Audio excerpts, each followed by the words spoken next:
រួចរាល់ហើយខាងលើជាខ្យល់រុំ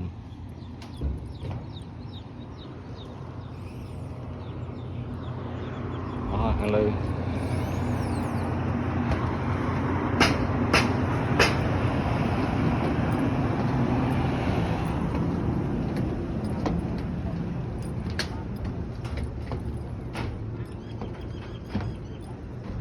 5 កន្លះ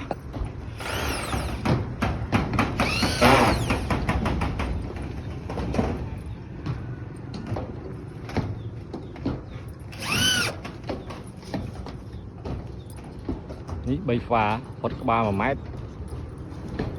បងប្អូននេះជាម៉ៃឃើញនេះយកមកបានធ្វើសោយសត្វផកទៅឲ្យសេម៉ៃឃើញនេះយាយតែម៉ៅណាញៀចអើយឃើញថ្ងៃលិចអូយ